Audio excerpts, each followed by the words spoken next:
he breaks down plays better than anyone. I mean, this is like Shark Week now. And you know what Baker Mayfield is? He's chum. Look at these sharks. You think you're getting away from those 4 angry sharks? It's Shark Week. It's time to eat. Make the read. Urgency. That's the name of the game right here. Urgency. Now. On it. He's on it. Touchdown. Beautiful throw. He's our 95.7 The Game NFL insider, Brian Baldinger. All right, it's Shark Week. Baldy joining us right now. He does every single Tuesday at 7:30. He's actually come to studio Friday. He did it last season. We had a lot of fun. I can't wait till Baldy's in here with his do-rag on and he's ripping on me for not knowing who Creed is or who Aerosmith is or I can't name a song. So Baldy's going to be in studio for 3 hours Friday, getting ready for Buccaneers and Niners after Tom Brady pulled another rabbit out of his hat yesterday at Monday Night Football. Unbelievable. Baldy, good morning to you. Welcome back to the roast. We've been waiting on you. I wanted to start with the defense. I wanted to start with Bosa, Fred Warner, and Dre Greenlaw knocking heads off Sunday against the Miami Dolphins. But let's start with the quarterback spot. We all know the news now. Jimmy Garoppolo's out for the season with a foot injury, and Brock Purdy came in and saved the day. I love the 2-minute drill. I love the poise. I love the moxie.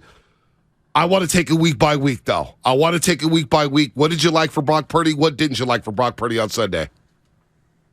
There wasn't much I didn't like. I liked the fact that he had no fear throwing the ball in the middle of the field. I mean, there was one to Deebo that was defended. Even the interception by Xavier Howard was a great play by Howard, but he gave his receiver a chance. I liked the fact that he could run the offense. I mean, there was a lot of motions and movement. Guys got to get lined up. He's got to get guys, in the right places. He handled all of that. The moment didn't look too big against a really talented defense. A lot of good players in a lot of places. They blitzed the hell out of him. Like they came after him with all the artillery that they could find. He showed movement. He showed poise. He threw the ball on the run. He converted third downs. He did quarterback sneaks when they needed a yard. I mean, it wasn't much that you didn't like about it. To your point, Bonte, it's one game. Okay. Yep. You want to take it by week? You should. Mm-hmm. But it was an impressive debut. I mean, there's a lot of guys in this league, Justin Fields, Zach Wilson, when they made their debut, none of those guys looked like that. That's for sure. So I give him a lot of credit. He was prepared. He was ready, and the moment wasn't too big. So saying all that, before we get to Shanahan and what he did for him on that day, you wouldn't make any moves behind the scenes to bolster the quarterback spot? Like, for example, Baker Mayfield's out there. Does that even make sense to you? Do you just roll with Purdy? Like, how are you viewing this situation? Just in general, the quarterback position for the Niners here. I would collect as many Big 12 quarterbacks as you could get. Look, man. I mean, Jimmy goes down on a play where it's kind of a routine-looking play, but the foot gets trapped, he's gone. Like, you don't know. Yeah. If Brock Purdy, I mean, he was a very durable player at Iowa State. I'm pretty sure I did his first start. He didn't start right away as a freshman, but he was highly recruited. And Matt Campbell held him out for the first few weeks, but it was just a matter of time. You just don't know, like, the durability of any of these guys. Tua, Jimmy G, outside of Brady and maybe Rodgers, you don't know who's going to just stand the test in this league right now. But, you continue to start him. I mean, he's very well prepared. The thing that was interesting, though, the other thing was, they run a lot of option routes. Okay, Christian McCaffrey coming out of the backfield. I mean, it's his option, depending on what he sees. But the quarterback has to see what he sees. So he makes these throws, and I see guys miss. I mean, Baker Mayfield, for example, like he went to Carolina, like his timing with the receivers was terrible, and it never got good. And that's a guy that's played in the league for 4 years or 5 years. This kid comes out, off the bench, and the option route throws are, to me, the toughest throws. You don't know what McCaffrey's going to do, and yet he sat on it and waited, and he hit him in the right spot. I thought that was pretty impressive.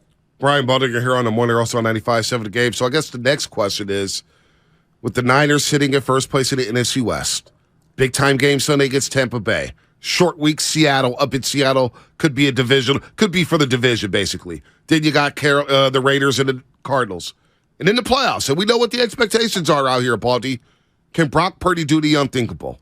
Can he do the unthinkable and do something that's never been done in NFL history, which is lead a team as a rookie to possibly a Super Bowl and a Super Bowl championship? Well, they're going to have to be defensive led. I mean, they ran the ball. They stayed with the run, probably more than they wanted to, but it was good. Right. And so if the defense keeps playing like it is, I think he knows what his job is. It doesn't guarantee anything. The postseason is a completely different brand of football. Mm-hmm. You're going to find out a lot more against the defense that was really good last night and has been really good and looks healthy with all their corners and linebackers in there and Vita Vea in the middle. I mean, they're going to find out a lot more this week. But this is a defensively led team, and so they shut down Tua. Tua hadn't played this poorly all year, and that was because of the defense. I mean, they really flustered him a little bit, had a lot of bad throws, had the turnovers. I told you guys a couple weeks ago, they're going to pick up a loose ball on the ground, and they're going to score with it. You did. It was just a matter of time. Yep. It was a matter of time, Dre Greenlaw picking it up and scoring. They're going to do it again because that's a good habit to be in. Yeah. And it keeps showing up. And it was just a matter of time before they did it. Good defenses are scoring defenses. Deion Sanders told me that a long time ago. You're not a good defense until you can score. And so defense scores, defense takes the ball away, defense shuts teams down on third down, defense shuts down the number one passing offense in football. I mean, that could take you a long ways in this business. Miami 0 for 7 on third down Sunday against the Niners defense. And you brought up Drake Greenlaw. We're going to get to Bosa. I know Shasky has a slew of questions about Nick Bosa. Drake Greenlaw in that one possession where he shuts down the 4th and 2. He tracks Tyreek Hill, playfully tries to pick a pile drive Tyreek Hill and just lets him know, like, I'm here, buddy. I'm here, 57 here. And on the first play of that drive, he hits his helmet 3 times saying, hey, Miami, I'm flying around the football. I can't get enough of Drake Greenlaw right now. I know he's a little reckless at times. This guy's a throwback linebacker, Baldy, and he's vicious in the middle of that field. I thought he popped on film Sunday against the Dolphins. Oh, no doubt. No doubt. I mean, it was a time, from the day Freddie Warner started as a rookie and a third-round pick at Minnesota back in 2018, and he was the Mike linebacker. He was the quarterback in the middle of the field. He still is. He makes all the calls, all the checks. You can see him. Nobody is more demonstrative, letting everybody know on the defense what we're doing. But it allows Dre Greenlaw just to go play fast. Fred's got it all. He's got it all lined up. Got everybody in position. All the checks are all done. All Dre's got to do is just go play. And so Fred allows him to play that fast, but he plays the game really fast, and he plays it violently. And there's not two better qualities that you want from an inside linebacker than to play fast and to play with violence. And that's what Dre does. It's Tuesday at 7:30. Brian Baldinger with us here, just absolutely crushing it. Baldy, Eric Armstead coming back. It felt like that really opened things up. On one of the Nick Bosa sacks, he just plowed 3 guys, and Bosa comes flying in and just cleans it up, almost like he's like my little brother trying to clean up my plate at the dinner table. What'd you think of Eric Armstead and obviously his combination work with Nick Bosa in this game? Well, when I don't know how many weeks Eric missed. I mean, it's been at least 5 or 6. Maybe it's longer. I lost track. But he had fresh legs. You miss that much time, you come out. You got some fresh legs now. You're moving faster than anybody else on the field. You haven't practiced. You haven't played. Your body's not beat up. You feel good. Just want to get back out there. That's number one. Number 2, size matters. Him and Calais Campbell, there's about 3 or 4 guys in this whole league that just their size and their presence in the middle of the field makes a difference. I mean, it's hard to throw over, the Empire State Building sometimes. Well, especially Tua, because he's small. Like Tua, that's 6 feet tall, to constantly move his feet, to throw between the trees. He's good at it. He's really good at it. But still, there's a presence there that, all the other guys that they have don't have. And it makes a difference. And then Nick Bosa, this guy, it felt like one of those games where Bonte kind of highlighted it going into the week. If you want to win Defensive Player of the Year, the big-time games, you got to have big-time moments. This is it. And I felt like he just took over that game. Yep. And he almost snapped 2.5 at the end. Yeah. The hit by Tua, honestly, I when I put that on video, I said, "Don't let your children see this. This is not a PG-rated movie right here. You're going to see this is extreme violence. So I don't want anybody to see it. I don't know how Tua got up from that hit. I mean, that ends a lot of people's careers right there. That hit.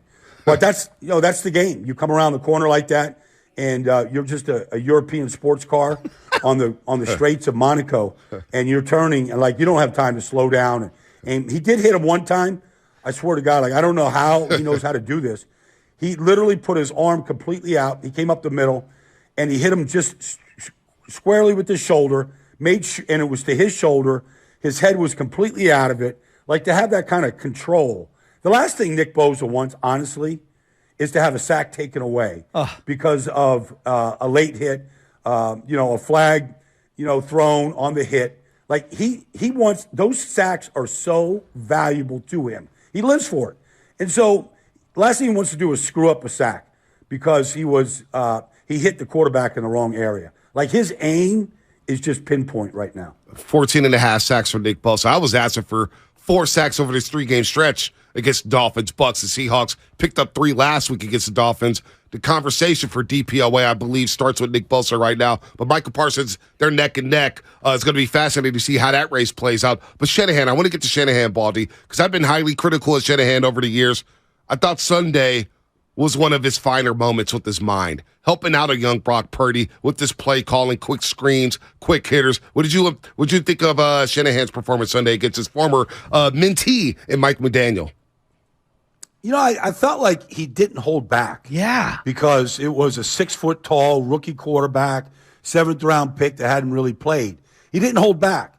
I mean, the throws, and the plays that were called, when it was called to throw the ball down the middle of the field, I mean, I've seen quarterbacks just go, I am not throwing it there. I'll run around and I'll throw to the sideline, but I'm not throwing it in the middle of the field where all the danger exists. But I like the fact that he didn't shy away.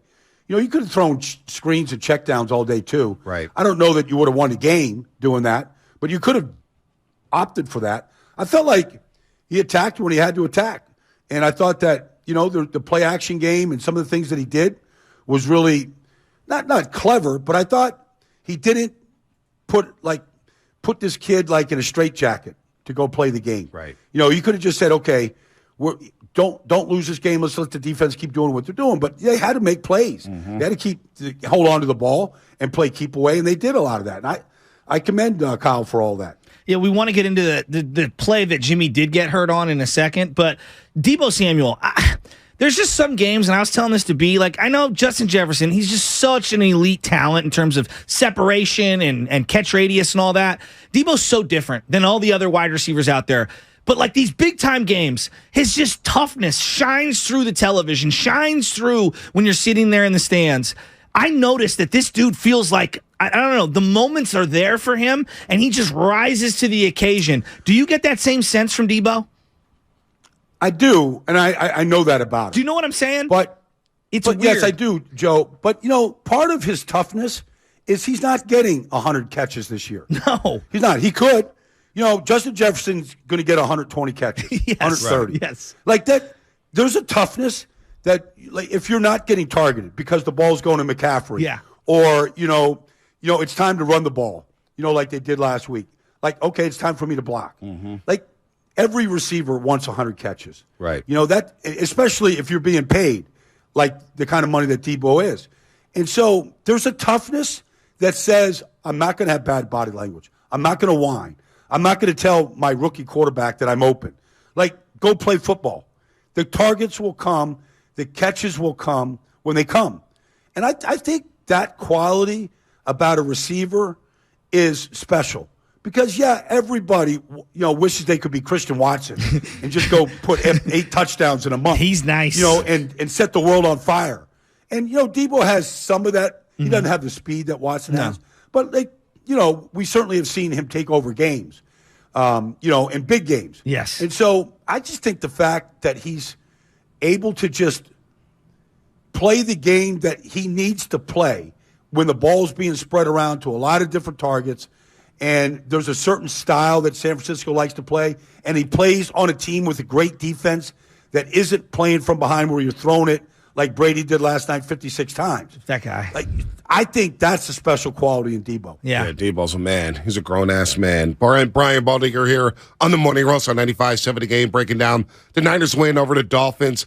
The play that Jimmy got hurt. Pardon me, Baldy. The play before he got hurt, on second down, I thought he missed Brendan Ayuk wide open. And Ayuk let him know about it. You saw him flashing his hands. That play, and I stand corrected. I watched it over and over yesterday, and Phillips came in free. It was Phillips or Baker. They came in scot-free from the left side. It's like nobody touched him.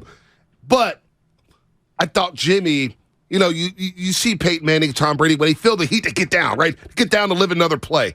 And Jimmy tried to make a play, and he got sandwiched. And, it's unfortunate that if that is his last snap as a 49er, it feels a little fitting because his tenure as a Niner has been marred by injuries. Baldy, what did you see on that play?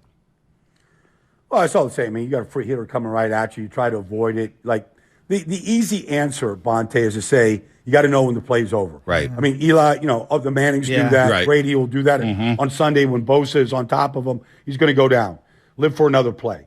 But that's a lot easier said than done. Right. It just is, especially if you're in a big moment in a big game. Like, he's taken a ton of hits in his life, and he's gotten up from them.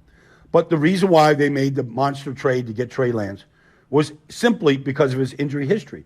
When he got a chance to play for Tom Brady when he was suspended, he got hurt. It has traveled with him. It's unfortunate. Nobody wants to see that happen, but some guys just don't get up from hits. And things do break and things do snap. And the shoulder, the ankle, the knee, like, this stuff has happened. And, he's not a big guy. He doesn't have the bulk that you like to see some quarterbacks have. Even Tua at short is very thick. He doesn't have that. And so he was gifted with a good mind and a quick release. That's been the strength of Jimmy G throughout. Was he playing his best football as a 49er, Baldy? I think so. But, these quarterbacks, they truly, Bonte, they only get measured, and this is just goes with the territory. You get measured by how you play in the postseason. Mm-hmm. So you can put up all the big numbers you want. We've seen a lot of quarterbacks do that, right? And they fade in the postseason when it's sudden death and there is no tomorrow, and the season is riding on it, and some guys just come up short. Kurt Warner told me a long time ago, do you have the big play genes? And that's how quarterbacks, like, he might never get a chance to win a Super Bowl. Now after this, who knows what's going to happen, especially after just what happened this year. Right. Nobody knows. But, only so many guys are able to do that. Yeah. But before you get out of here, Christian McCaffrey, that feels like one of the great trades in 49er history. Right? Fred Dean is going to be at the top of the list in terms of in-season trades that just change the defense. CMC, he gets 8 targets in the pass, or 10 targets, 8 catches, 80 yards. He wasn't the most prolific rusher in terms of running the ball, but what he does, it's almost like a Steph Curry effect. He opens up the field, and he makes everything so much more comfortable for your quarterback on those checkdowns. I mean, am I overstating his impact on the team, Baldy? Not just that, Joe. The biggest play he's had all season is late in the fourth quarter in that 30-yard run on the cutback run. 30 yards to put the game on ice. Yep. He puts the game on ice. That's the biggest play, run or pass, he's had all year. Wow. In Carolina or San Francisco, that 30-yard play. You give that guy enough touches, and you give him the feel like, look, Trent Williams is just simply amazing. He's an amazing player. But Trent is a little bit like Zach Martin in Dallas. And Zeke said this to me a long time ago. What's that? 5 years ago. He goes, Baldy, every big play that we have in the run game goes behind Zach Martin. And every big play that the 49ers run, it seems like it goes behind Trent. Makes sense. It's just the way it is. So for those that don't have the keen eye like you, what should they look for on a Trent Williams play where there's a big time block? Like, what? Obviously the pancakes, they kind of show up, but what are you looking at? Well, he's playing the game. You're seeing this now from a couple elite offensive tackles, but the defensive linemen, they want to get their hands on Trent, to control him. And he's chopping their hands down. And when he chops, as he's blocking them. So as he chops the hand down, Joe, they start to lose their balance. They start to go forward. And once he starts to feel that lean, then he takes him by the back of the head, the scruff of the neck, and just takes him down to the ground. And on that play, that's what happened to Christian McCaffrey. The cutback lane was there. In fact, the outside linebacker there, he kind of went around Trent, so he actually blocked two guys on that play to open up the lane. Hey, so, Baldy, I always love to ask you about the next week's game, the one that you're calling. And obviously, you're coming out to the Bay Area for the first time, calling Niners and Bucks. And watching the Bucks last night come back late in the game, down 16-3. Brady and the Bucks are coming. You mentioned their defense being healthy. I always say, hey, it's going to be a body bag game. I feel like this week, carnage is going to be left on that field in Levi Stadium. These are two hard-hitting defenses that don't want to give an inch.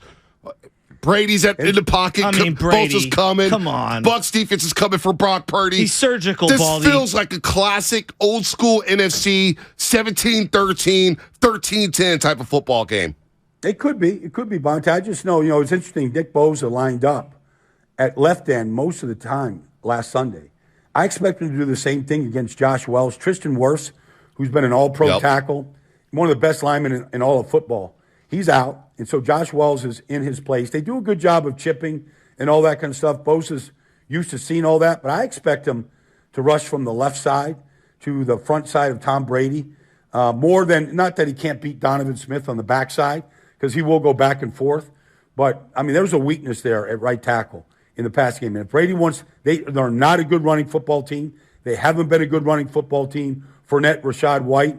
Like, if this becomes a throwing game, a passing game, like it was last night against the Saints, look, down 16-3 with 3 minutes to go in the game, and they win the game. He's incredible. It's, they get the pass interference penalty to Mike Evans, puts the ball on the 1 yard line. 2 rookies caught touchdown passes in the last 2 minutes. If this becomes a passing game, Nick Bosa is not going to be able to sleep this week. Like, he's going to get 56 chances to go rush Tom Brady. Like, he's not going to be able to sleep. Before we get on out of here, real quick, it's hard for me, and I want to live in the moment, and it's right now, but I'm also kind of got a little thought toward the future, especially with Brady right now. Should the Niners consider bringing in Tom Brady at the end of this year? If it, things work themselves out, does he still got it? He's throwing the ball. Like, you just can't, you keep looking for it. I saw it with Brett Favre. I've seen it with quarterbacks where the arm begins to go. There is nothing. Like, he can't throw the ball really any better. He threw one bad ball last night. He didn't see DeMario Davis. But he can't throw the ball. Deep ball to the out, accurate, avoids, just protects his offensive lineman with his movement. He's as good as he's ever been, period. Wow. Real quick, you said the best trade in the history of the 49ers, Fred Dean. The arm wrestling tournament you had, right? Did you arm wrestle? Well, yeah, Cigarette Fred Dean smoker. smoking cigarettes. Cigarette smoker, yeah. Putting the butt out before he slammed me in about 4 seconds. But I remember one time I was in Dallas. Yeah, I was in Dallas, and we're playing the 49ers on a Monday night at Candlestick. And I go in for our right guard, like in the first quarter, he gets hurt. I go in there. I got the clean jersey on. Clean jersey. Fred Dean never lines up over the right guard, ever. I go in there, first play, there's Fred Dean. Like, who's the new guy? Let's go test out the new guy. I'm like, I get the best pass rusher in the league on the very first play. How'd that work out? Shotgun. I'm like, good Lord. How did that work out, Baldy? I probably wasn't my shining moment. Danny White, throw it away. Yeah, throw it away. Like, look out. Did you get yelled at on the sideline there after that sequence? It's funny because I'm in Dallas right now, and I'm going to this Cowboys this Christmas reunion tonight with everybody. Like Drew Pearson, White, huh? Probably. Yeah, Drew Pearson's putting it on tonight. Oh, that's so awesome. Mike, I love Mike that tell guy. a few of those stories. A few of those lives back in the day. Oh, man. That's You're the gonna be a lot best, of fun. Baldy. We can't wait to see you Friday to break down this Bucks looking Niners forward to it. game. I'm looking forward to it, guys. Yeah, no, it's going to be two I'm great coming defenses. bandana and all, Bonte. Hey, I'm ready to roll, Baldy. I'm ready to roll. And then Okay, we'll go rock and roll versus rap all morning long. Where are we eating at afterwards? Where are we eating? Look, it's your choice. All right. Your choice. We'll figure that out. I'm on that. I'm Okay. on that, all right? Yep. Sounds good. If Joe wants to put the steaks on the grill, I'm coming over. Let's go. I love it. I love right, it, guys. Baldy. You're the See you, man. buddy. We'll see you Friday. Yep.